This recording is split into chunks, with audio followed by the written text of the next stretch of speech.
नमस्कार बच्चों, आज हम लाइट चैप्टर का 4th पार्ट स्टार्ट कर रहे हैं। आज के इस वीडियो में हम स्फेरिकल मिरर से जुड़ी हुई कुछ टर्म्स को डिस्कस करेंगे। स्फेरिकल मिरर्स में इमेज फॉर्मेशन के क्या-क्या रूल्स हैं, उन्हें एक्सप्लेन किया जाएगा। कॉन्केव और कॉन्वेक्स मिरर में डिफरेंट ऑब्जेक्ट डिस्टेंस के लिए हम किस तरह से रे डायग्राम बना सकते हैं और किस तरह से उनकी इमेजेस अलग-अलग टाइप की बनेंगे, this we will discuss. And at the end of the video, we will discuss about frequently asked questions. So let's start. Spherical mirrors को यूज करने से पहले हम उससे रिलेटेड कुछ टर्म्स के बारे में बात करते हैं. First term is centre of curvature. जैसा कि आपको फर्स्ट स्लाइड में बताया था कि स्फेरिकल मिरर्स एक स्फीयर से बने होते हैं और हर स्फीयर का एक सेंटर होता है. तो जिस स्फीयर से हमारा स्फेरिकल मिरर बना हुआ है, उसके सेंटर पॉइंट को हम सेंटर ऑफ कर्वेचर कहते हैं और इसे हम शो करते हैं सी से. Second, radius of curvature. जिस स्फीयर से हमारा स्फेरिकल मिरर बना हुआ है, उसका रेडियस कहलाता है मिरर का रेडियस ऑफ कर्वेचर, जिसे हम कैपिटल आर से शो करते हैं. पोल, स्फेरिकल मिरर का सेंट्रल पॉइंट कहलाता है पोल. प्रिंसिपल एक्सिस, ये एक इमेजिनरी स्ट्रेट लाइन है जिसे हम मानते हैं कि वो सेंटर ऑफ कर्वेचर से लेकर पोल तक जा रही है. प्रिंसिपल फोकस, कॉन्केव मिरर में जहां लाइट की पैरेलल रेज रिफ्लेक्शन के बाद मीट करती हैं, उस पॉइंट को हम कहते हैं फोकस. जबकि कॉन्वेक्स मिरर में लाइट की पैरेलल रेज रिफ्लेक्शन के बाद जहां से आती हुई हमें महसूस होती हैं, उस पॉइंट को हम कहते हैं फोकस. कॉन्केव मिरर का फोकस रियल फोकस होता है, जबकि कॉन्वेक्स मिरर में सिर्फ हमें रेज फोकस से आती हुई महसूस होती हैं, इसलिए इसका फोकस वर्चुअल फोकस होता है. फोकल लेंथ, पोल से लेकर फोकस के बीच का डिस्टेंस कहलाता है फोकल लेंथ. स्फेरिकल मिरर में radius of curvature focal length का डबल होता है. इस कॉन्केव मिरर में हम इन्हीं सब टर्म्स को समझा रहे हैं. एक्स से लेकर वाई तक जो एक इमेजिनरी स्ट्रेट लाइन है, इसे हमने कहा प्रिंसिपल एक्सिस. लाइट की पैरेलल रेज रिफ्लेक्शन के बाद जिस पॉइंट पर मीट कर रही है, उस पॉइंट को हमने कहा फोकस, दिखाते हैं हम इसे कैपिटल एफ से. पोल सेंटर पॉइंट ऑफ मिरर है. पोल से लेकर फोकस तक का डिस्टेंस कहलाता है फोकल लेंथ, तो इस केस में पीएफ फोकल लेंथ है. सी इज सेंटर ऑफ कर्वेचर, जिस स्फीयर का मिरर बना हुआ है उसका सेंट्रल पॉइंट, और P से लेकर C तक का डिस्टेंस कहलाता है radius of curvature. So all these are the main terms related with the spherical mirrors. Now what are the rules of reflection of light by spherical mirrors? इसके लिए हमारे पास 4 मेन रूल्स हैं. हमें जब भी कोई इमेज बनानी होती है, उसके लिए हमें इन रूल्स को फॉलो करना पड़ता है. याद रखें, किसी भी ऑब्जेक्ट की जब इमेज बनती है, तो ऑब्जेक्ट से आने वाली बहुत सारी रेज रिफ्लेक्शन के बाद जहां मीट करती हैं, वहां उसकी इमेज बनती है. लेकिन हम अपने रे डायग्राम को सिंप्लीफाइड रखना चाहते हैं, इसलिए हम सिर्फ 2 लाइट रेज को कंसीडर करेंगे, रिफ्लेक्शन से पहले और रिफ्लेक्शन के बाद. जहां पर भी 2 रिफ्लेक्टेड लाइट रेज आपस में मीट करेंगी, उस पॉइंट पर उसकी इमेज बनेगी. First rule is, concave mirror में अगर कोई ray of light principal axis के पैरेलल आती है, तो वो रिफ्लेक्शन के बाद फोकस से जाती है. इस पॉइंट को थोड़ा हम डायग्राम के थ्रू समझते हैं. ये हमारा कॉन्केव मिरर है. लाइट रे आई parallel to the principal axis, observe the diagram carefully, और रिफ्लेक्शन के बाद ये पास हो रही है फोकस. तो जब भी कॉन्केव मिरर में कोई भी लाइट रे प्रिंसिपल एक्सिस के पैरेलल आएगी, हमेशा रिफ्लेक्शन के बाद हमें उसे शो करना पड़ेगा कि it is passing through focus. Convex mirror के केस में भी जो भी लाइट रे पैरेलल आएगी, ये देखिए पैरेलल लाइट रे आई, लेकिन ये कन्वर्ज नहीं होती. क्या होगी, ये मिरर से दूर जाएगी, तो देखिए ये डाइवर्ज हो रही है. लेकिन हमारी आंखों को क्या महसूस होगा, दैट दिस लाइट रे is coming from the focus. So this is focus point, virtual focus of the convex mirror. तो जब भी पैरेलल लाइट रेज आती हैं, वो रिफ्लेक्शन के बाद फोकस के थ्रू पास होती हैं. सेकेंड रूल, कॉन्केव मिरर में अगर कोई लाइट रे फोकस से आ रही है तो रिफ्लेक्शन के बाद वो पैरेलल जाएगी, यानी फर्स्ट रूल का जस्ट ऑपोजिट है ये रूल। देखते हैं डायग्राम में, लाइट रे फोकस से आ रही है और देखिए फर्स्ट डायग्राम में रिफ्लेक्शन के बाद वो गई पैरेलल। कॉन्केव मिरर में, कॉन्वेक्स मिरर में देखते हैं, लाइट रे आ रही है फोकस से, एक्चुअली में आ नहीं रही है, इट्स ओनली अपीयरिंग, और रिफ्लेक्शन के बाद वो जाएगी parallel to the principal axis. So this is our second rule. Third rule, जब भी कोई ray of light centre of curvature से आती है तो रिफ्लेक्शन के बाद वो सेम उसी रास्ते पर लौट जाती है। Let's see through a diagram. First diagram में रे ऑफ लाइट आई सेंटर ऑफ कर्वेचर से और उसी रास्ते पर बाउंस बैक होगी, तो सी से जो भी लाइट रे आएगी वो उसी रास्ते पर लौटेगी। कॉन्वेक्स मिरर में भी सेम यही कंडीशन होती है। लाइट रे देखिए सी से हमें आती हुई नजर आ रही है और वापस उसी रास्ते पे वो डाइवर्ज हो गई। Now fourth rule and last rule, अगर कोई रे मिरर की सरफेस के साथ किसी पर्टिकुलर एंगल पर आ रही है तो एग्जैक्टली उसी एंगल पर वापस लौट जाएगी। For example, observe how ray is coming to the concave mirror. ये रे आई और सेम उतना ही एंगल बनाते हुए ये वापस चली गई। इसी तरह से कॉन्वेक्स मिरर में रे ऑफ लाइट आई और एग्जैक्टली उतने ही एंगल पर डाइवर्ज हो गई। दैट मीन्स हमेशा ये दोनों एंगल्स एकदम इक्वल होंगे। Angle of incidence equal to angle of reflection. इन फोर रूल्स को समझने के बाद अब हम रे डायग्राम बनाना सीखते हैं। कॉन्केव मिरर में जैसा कि मैंने आपको पिछली स्लाइड में बताया, हर तरह की इमेज बनती है। It depends upon the distance of object from the mirror. Concave mirror से इमेज रियल इन्वर्टेड भी बन सकती है, साइज में छोटी या बड़ी भी बन सकती है, या फिर इमेज वर्चुअल, इरेक्ट और एनलार्ज भी बन सकती है। अब किस तरह से हम डिसाइड करेंगे नेचर ऑफ इमेज, इसके लिए हम रे डायग्राम बनाएंगे for different object distance. Case first, जब हम मानते हैं कि हमारा ऑब्जेक्ट इंफिनिटी पर है। इंफिनिटी का मतलब हमारा ऑब्जेक्ट बहुत दूर है, बियॉन्ड सी। हम इसमें तीन मेन पॉइंट्स पर ध्यान देंगे, पोल, फोकस, सेंटर ऑफ कर्वेचर, और अगर कोई भी चीज सेंटर ऑफ कर्वेचर से दूर है तो हम वर्ड यूज करेंगे infinity. So let's see through a diagram. ये कॉन्केव मिरर है, दिस इज ऑब्जेक्ट सी से बहुत ही दूर है, तो हम इसके लिए वर्ड यूज कर रहे हैं ऑब्जेक्ट एट इंफिनिटी। इंफिनिटी पर जब ऑब्जेक्ट होता है तो उससे पैरेलल लाइट रेज आती हैं, तो ये पैरेलल लाइट रेज आई, मिरर से टकराई और रिफ्लेक्ट होकर all these rays are passing through the focus. आपको मैंने कहा था रे डायग्राम में याद रखें हमें सिर्फ दो रेज दिखानी है। तो फर्स्ट रे देखिए ये पैरेलल आई और पैरेलल वाली लाइट रे का रूल क्या है कि वो रिफ्लेक्शन के बाद कहां से पास होगी, फोकस। सेकेंड रे भी पैरेलल आ रही है और रिफ्लेक्शन के बाद वो भी कहां से पास हो रही है, focus. Reflected raise F point पर मीट कर रही हैं। जहां पर भी रिफ्लेक्टेड रेज इंटरसेक्ट करती हैं वहीं पर इमेज बनती है। दैट मीन्स इमेज कहां बन रही है, फोकस पर। अगर हम नेचर ऑफ इमेज के बारे में बात करें तो इमेज फोकस पर बनी, हाईली डिमिनिश्ड, बहुत ही छोटी पॉइंट साइज की बनेगी, and real and inverted.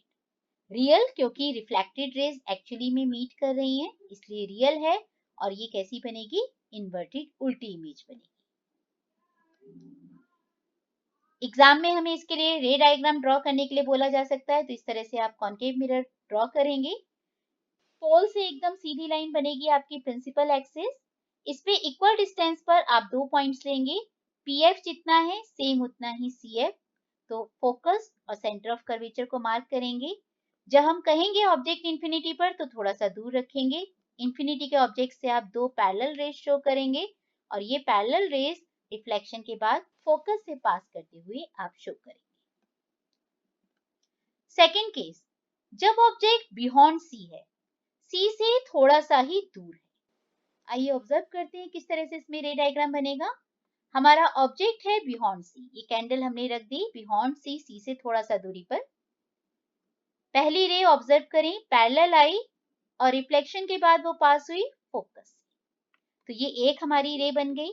Image के लिए हमें 2 रेज चाहिए, तो सेकंड रे लेते हैं। सेकंड रे हम ले रहे हैं सी से पास ऑन वाली।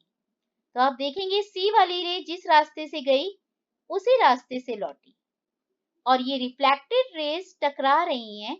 ये फर्स्ट रिफ्लेक्टेड रे है और ये सेकंड रिफ्लेक्टेड रे है। ये दोनों इंटरसेक्ट कर रही हैं इस पॉइंट पर, दैट मीन्स इस पॉइंट पर इमेज बनेगी। Image is form between C and F, ये इसकी पोजीशन है। साइज में आप कंपेयर करें तो ये थोड़ी सी छोटी है, डिमिनिश्ड है। रियल है क्योंकि एक्चुअली में रेज इंटरसेक्ट कर रही हैं। एंड इन्वर्टेड, इसका एरो आपको अपसाइड डाउन नजर आ रहा है। इसके लिए रे डायग्राम अगर हमें बनाना हो तो देखिए, ऑब्जेक्ट को आपने बियॉन्ड सी रखा, पहली रे पैरेलल फोकस से निकाली और दूसरी रे सी वाली सी पर ही रिफ्लेक्ट बैक की। ये दोनों रेज इंटरसेक्ट हुई एट पॉइंट ए बी और यहाँ पे इमेज हमारी बन गई है। Image is real, inverted and small in size. Third case, जब ऑब्जेक्ट सी पर हो। फ्रीक्वेंटली आस्क्ड क्वेश्चन में एग्जाम में ये पोजीशन बहुत बार पूछी जाती है कि अगर ऑब्जेक्ट सी पर है तो इमेज किस तरह की होगी। Let's observe. हमारी कैंडल है सी पर, फर्स्ट रे हम फॉलो करते हैं, पैरेलल आई, रिफ्लेक्शन के बाद फोकस से गई। सेकेंड रे हमने इस बार ली है फोकस से आने वाली और रिफ्लेक्शन के बाद वो जा रही है पैरेलल। ये दोनों रेज आप देखेंगे एग्जैक्टली सी पर ही मीट कर रही हैं। तो जहां पे हमारा ऑब्जेक्ट था सेम वहीं पर उसकी इमेज बनी। तो नेचर ऑफ इमेज में उसकी पोजीशन हम लिखेंगे, image will be formed at C. कैसी है, रियल एंड इन्वर्टेड। और साइज आप कंपेयर करेंगे तो both are same in size. इस पोजीशन के लिए रे डायग्राम आप बिल्कुल इक्वल डिस्टेंस पर पी, एफ और सी एफ को रखेंगे। ऑब्जेक्ट को रखेंगे सी पर। फर्स्ट रे पैरेलल फोकस से गई, सेकेंड रे फोकस से आने वाली पैरेलल गई। इंटरसेक्टिंग पॉइंट पर आप उसकी इमेज को शो करेंगे। नेक्स्ट केस नंबर 4, ऑब्जेक्ट को हम थोड़ा सा और मिरर के पास लाते हैं, दैट मीन्स अब उसकी पोजीशन हम कर देते हैं between F and C. Let's observe. हमारी कैंडल है between F and C. First ray parallel आई, फोकस से गई। सेकेंड रे फोकस से आई और रिफ्लेक्शन के बाद पैरेलल। ये देखेंगे इस पॉइंट पर ये दोनों के दोनों रिफ्लेक्टेड रेज इंटरसेक्ट कर रही हैं। तो दैट मीन्स इस पॉइंट पर हमारी बन गई इमेज। तो image is form beyond C. अगर नेचर देखें तो साइज में देखिए ऑब्जेक्ट से बहुत बड़ी दिख रही है एंड लार्ज हो गई है, रियल है और इन्वर्टेड। इसके लिए ray diagram, when the object is between F and C, तो एफ एंड सी के बीच में आप किसी भी पोजीशन पर ऑब्जेक्ट रखेंगे। फर्स्ट रे पैरेलल फोकस से गई, फोकस वाली रे पैरेलल गई, दोनों इंटरसेक्ट कर रहे हैं beyond C. So image is real, inverted and enlarged. Next case, object अगर हमारा फोकस पर है, तो फोकस पर ऑब्जेक्ट यानी हमारी कैंडल हमने रख दी फोकस पर। रेज ऑब्जर्व करते हैं। फर्स्ट रे आई पैरेलल, रिफ्लेक्शन के बाद गई फोकस से। सेकेंड रे आई हमारी सेंटर ऑफ कर्वेचर से और वहीं पर रिफ्लेक्ट बैक हो गई। अब अगर आप देखें तो ये रिफ्लेक्टेड रेज, इनके कहीं पे भी आगे चल के मिलने के चांसेस बहुत कम लग रहे हैं। तो हम ये मान के चलते हैं कि ये रेज आगे चल के बहुत दूर कहीं इंफिनिटी पर मीट करेंगी। तो इसलिए जहां पर भी वो मीट करेंगी वहां पर इमेज बनेगी। ये इमेज बहुत बड़े साइज की होगी और रियल एंड इन्वर्टेड होगी। बनेगी कहाँ, एट इंफिनिटी। इस पोजीशन के लिए रे डायग्राम, ऑब्जेक्ट को आप एफ पर रखेंगे। फर्स्ट रे पैरेलल आई, फोकस से गई। सेकेंड रे सेंटर ऑफ कर्वेचर से आई और यहीं से बैक हो गई। दोनों रेज इंफिनिटी पर, हम डैश डैश करके दिखा रहे हैं, इंफिनिटी पर कहीं जाकर ये मीट करेगी and the nature of the image is real, inverted and enlarged. Last case ये स्पेशल केस है, जबकि डिफरेंट तरह की, डिफरेंट नेचर की इमेज बनेगी जब ऑब्जेक्ट होगा between pole and focus. Let's observe. Pole and focus के बीच में हमारी कैंडल है। फर्स्ट रे पैरेलल आई, रिफ्लेक्शन के बाद फोकस से गई। सेकेंड रे सेंटर ऑफ कर्वेचर से आई और वहीं से रिफ्लेक्ट बैक हो गई। अब अगर आप रिफ्लेक्टेड रेस को देखें तो उनके बीच का डिस्टेंस कंटिन्यूसली बढ़ रहा है। यहाँ देखिए पूरा, अगर इनके बीच का डिस्टेंस इस साइड पे बढ़ रहा है तो डेफिनेटली ये रिफ्लेक्टेड रेस कहीं पर भी मीट नहीं होंगी। लेकिन जब ये रेस हमारी आंखों तक पहुंचेंगी तो हमारी आंखें क्या देखती हैं कि लाइट हमेशा सीधी आ रही है, तो हमारी आंखों को अपियर होगा that these rays are coming from behind the mirror, और उस जगह पर हमें इमेज बनती हुई नजर आएगी। दैट मीन्स हमें इमेज मिरर के अंदर नजर आएगी। नेचर अगर आप देखें तो साइज में देखिए बड़ी इमेज है, इरेक्ट इमेज है और वर्चुअल है, क्योंकि ये हमें मिरर के अंदर नजर आ रही है, हम इसे स्क्रीन पर नहीं देख सकते। This case is also special one case, तो इसलिए फ्रिक्वेंटली आस्क्ड क्वेश्चन में एग्जाम में इसे पूछा भी जाता है कि draw a ray diagram when the object is placed between pole and focus of a concave mirror. तो पोल एंड फोकस के बीच में आप ऑब्जेक्ट रख सकते हैं। इसमें जैसे एक और स्पेशल रे का इस्तेमाल किया गया, आप वो वाली रे भी इस्तेमाल कर सकते हैं कि किसी पर्टिकुलर एंगल पर आई तो जितना एंगल आई है एग्जैक्टली उतने ही एंगल आर पर वो रिफ्लेक्ट हो जाएगी। तो आप इस रे को दिखा सकते हैं और सेकंड रे आप सी से दिखा सकते हैं। सी से आई और सी से ही रिफ्लेक्ट बैक हो गई। इन दोनों रेस को इस साइड पे आप नहीं मिला सकते, तो एट बिहाइंड द मिरर आप उन दोनों रेस को मिलाएंगे और यहाँ पे इमेज बनती हुई दिखाएंगे। Now image formation by convex mirror.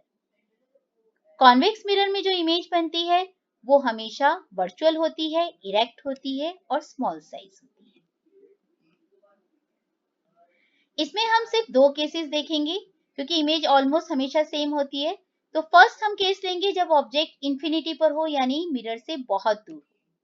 Let's observe. हमारा ऑब्जेक्ट मिरर से बहुत दूर है, पैरेलल रेज आई और convex mirror in parallel raise को डाइवर्ज कर देगा। ये डाइवर्जिंग रेज कभी भी इस साइड पर मीट नहीं होंगी, तो हमारी आंखों को महसूस होगा कि ये रेज पीछे की तरफ मीट हो रही हैं, वहां से आ रही हैं और इस पॉइंट पर हमें इमेज बनती हुई दिखाई देगी। That means position of image will be behind the mirror at focus. इसका नेचर कैसा होगा? इमेज हाईली डिमिनिश्ड होगी, बहुत ही छोटे साइज की होगी, वर्चुअल होगी और इरेक्ट होगी। ये इसका रे डायग्राम, पैरेलल रे आई, डाइवर्ज हो गई, ये सेकंड पैरेलल रे आई, डाइवर्ज हो गई और ये दोनों डाइवर्ज रे इस पॉइंट पर मिलती हुई नजर आएगी। सेकंड केस, हम ऑब्जेक्ट को पोल एंड इंफिनिटी के बीच में कहीं पर भी रख दें, एनीवेयर, तब उसकी इमेज कैसी बनेगी? तो हमने ऑब्जेक्ट अपना रखा at principal axis, first parallel rays आई, ये डाइवर्ज हो गई। सेकंड रे हमने ली है सी से आने वाली ये रे सी से ही बाउंस बैक हो गई। अब देखिए ये दोनों रेज इस साइड पे तो कभी नहीं मिलेंगी, डिस्टेंस बढ़ रहा है। इस पॉइंट पर ये दोनों रेज हमें इंटरसेक्ट करती हुई महसूस हो रही हैं, तो हमारी इमेज इस जगह पर बनेगी। अगर हम कंपेयर करें तो साइज में छोटी इमेज बनी है। कैसी बनी है? वर्चुअल है और इरेक्ट है। ये इसके लिए रे डायग्राम, पैरेलल रे डाइवर्ज हो गई, सी वाली बाउंस बैक हो गई और ए बी पर इमेज बन गई। सो image is virtual, erect and small in size. At the end of the video, let us discuss some frequently asked question. पहला question, list three properties of the image formed by a concave mirror. concave mirror में जो image बन रही है उसकी property बतानी है और हमें कंडीशन क्या दी है कि object is placed between focus and pole. तो पोल एंड फोकस के बीच में जब ऑब्जेक्ट होगा तो उसकी इमेज हमेशा वर्चुअल होगी, इरेक्ट होगी एंड मैग्नीफाइड होगी। Second question, Draw the ray diagram in each case to show the position and nature of image formed when the object is placed. अब हमें 3 कंडीशंस दी हुई हैं और तीनों ही कंडीशन में हमें रे डायग्राम ड्रॉ करने हैं, जैसा कि मैंने आपको सिखाया भी है वीडियो में। First, at the centre of curvature of a concave mirror. तो कॉन्केव मिरर में अगर हम सेंटर ऑफ कर्वेचर पे किसी ऑब्जेक्ट को रखेंगे तो उसकी इमेज भी एग्जैक्टली सेंटर ऑफ कर्वेचर पे ही बनेगी, सेम साइज की बनेगी, रियल एंड इन्वर्टेड, जिसे आप रे डायग्राम से शो कर सकते हैं। Second, between pole and focus of a concave mirror. तो इमेज वर्चुअल बनेगी, इरेक्ट बनेगी, मैग्नीफाइड बनेगी, इसे भी आप रे डायग्राम से शो कर सकते हैं। Third, in front of a convex mirror. Convex mirror के सामने आप कहीं पर भी ऑब्जेक्ट को रखेंगे, उसकी इमेज हमेशा वर्चुअल होगी, इरेक्ट होगी एंड स्मॉल साइज, जिसे आपको रे डायग्राम के थ्रू बनाना भी हमने सिखाया है। Next question, define and show on a diagram the following terms related with the concave mirror. Focal length क्या है? तो focal length, it is the distance between the pole and focus. Second, what is radius of curvature? So it is the radius of the sphere from which we have made the spherical mirror. Next, draw a ray diagram and also state the position, the relative size and nature of image formed by a concave mirror when the object is placed at the center of curvature of the mirror. तो अगर object centre of curvature of the mirror पर है तो उसकी image भी centre of curvature of mirror पे होगी। Image का साइज ऑब्जेक्ट के साइज के इक्वल होगा, इमेज रियल होगी और इन्वर्टेड होगी। Last question, with the help of a ray diagram explain why a convex mirror is preferred for rear view mirror in motor cars. इससे पहले वाले वीडियो में मैंने आपको बताया था कि एग्जाम में क्वेश्चन आता है कि कॉन्वेक्स मिरर को हम रियर व्यू मिरर में क्यों यूज करते हैं। तो रियर व्यू मिरर मतलब एक ऐसा मिरर जिससे हम पीछे आने वाले ट्रैफिक को देख सकते हैं। कॉन्वेक्स मिरर हमेशा वर्चुअल, इरेक्ट और स्मॉल साइज इमेज बनाता है। इसकी वजह से हमें पीछे आने वाला ट्रैफिक एकदम क्लियरली नजर आता है, उसका वाइडर फील्ड ऑफ व्यू हमें मिलता है, जिसकी वजह से हमारी ड्राइविंग बहुत ही बेटर होती है। आज के वीडियो में इतना ही। इससे अगले वीडियो में हम लेंस में किस तरह से रे डायग्राम्स को ड्रॉ कर सकते हैं उसे एक्सप्लेन करेंगे। मिरर फॉर्मूला और लेंस फॉर्मूला के बारे में इसके आगे वाले वीडियोस में डिस्कशन होगा। अगर आपको हमारा आज का वीडियो अच्छा लगा हो तो इसे लाइक करें, सब्सक्राइब करें एंड शेयर करें। Thank you.